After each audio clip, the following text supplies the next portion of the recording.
മലയാള സിനിമയിൽ ചരിത്രം കുറിക്കാനുള്ള വരവാണെന്ന് ലൂസിഫർ ട്രെയിലറിലൂടെ തെളിയിച്ചു കഴിഞ്ഞു. ലൂസിഫറിലെ സർപ്രൈസ് പുറത്തുവിട്ട് ഇപ്പോൾ പൃഥ്വിരാജ് രംഗത്തെത്തിയിരിക്കുകയാണ്. മറ്റാരുമല്ല, പൃഥ്വിരാജ് തന്നെ താൻ സംവിധാനം ചെയ്യുന്ന ചിത്രത്തിലെ സർപ്രൈസ്. ട്രെയിലറിനിടയ്ക്ക് കണ്ട ഒരാളുടെ രൂപമാണ് പ്രേക്ഷകരിൽ ആശങ്ക പടർത്തിയത്. അത് പൃഥ്വിരാജ് ആണോ എന്ന് പലരും അന്ന് സംശയം പറഞ്ഞു. എന്നാൽ അത് ടൊവിനോ ആണെന്നും മറ്റു ചിലരുടെ അഭിപ്രായവും ഉണ്ടായിരുന്നു. ട്രെയിലറിനിടയ്ക്ക് കണ്ട ഒരാളുടെ രൂപം പ്രേക്ഷകരിൽ ആകാംക്ഷ ഉണർത്തിയിരുന്നു. അത് പൃഥ്വിരാജ് ആണോ എന്ന് പലരും സംശയം പറയുകയും ചെയ്തു. ലൂസിഫറിൽ ഒരുക്കി വെച്ചിരിക്കുന്ന സർപ്രൈസുകളിലൊന്ന് പൃഥ്വിരാജിന്റെ തന്നെ മാസ് എൻട്രി ആയേക്കും എന്ന് റിപ്പോർട്ടുകൾ ഉണ്ടായിരുന്നു. ട്രെയിലറിൽ ഇങ്ങനെയൊരു സംശയം ബാക്കി വെച്ചതോടെ ആരാധകരും ആശങ്കയിലായിരുന്നു. എന്തായാലും ആ സംശയം ഇതോടെ മാറിയിരിക്കുകയാണ്. സയ്യദ് മസൂദ് എന്ന കഥാപാത്രമായാണ് പൃഥ്വിരാജ് ലൂസിഫറിൽ എത്തുന്നത്.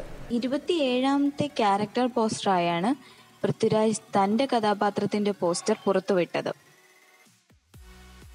ഹിന്ദുക്കൾക്കിവൻ മഹിരാവണൻ, ഇസ്ലാമിൽ ഇവനെ ഇബലീസ് എന്ന് പറയും, ക്രിസ്ത്യാനികൾക്കിടയിൽ ഇവൻ ഒരു പേരേയുള്ളൂ, ലൂസിഫർ.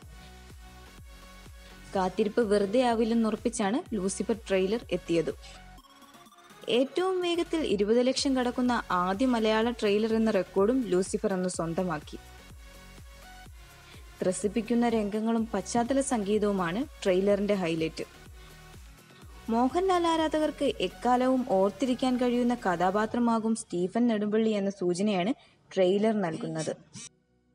ഇപ്പോൾ പൃഥ്വിരാജിന്റെ സയ്യദ് മസൂദ് എന്ന കഥാപാത്രം വില്ലനാണോ അതോ നായകന് സമാനമായ കഥാപാത്രമാണോ എന്ന ആശങ്കയിലാണ് ആരാധകർ.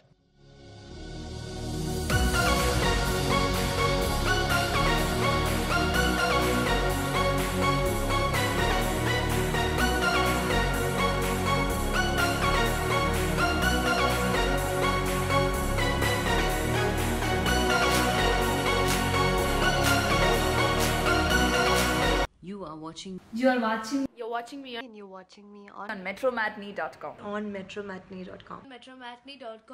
metromatney.com. Subscribe for more videos. Subscribe for more videos. Subscribe here for more videos. Subscribe now.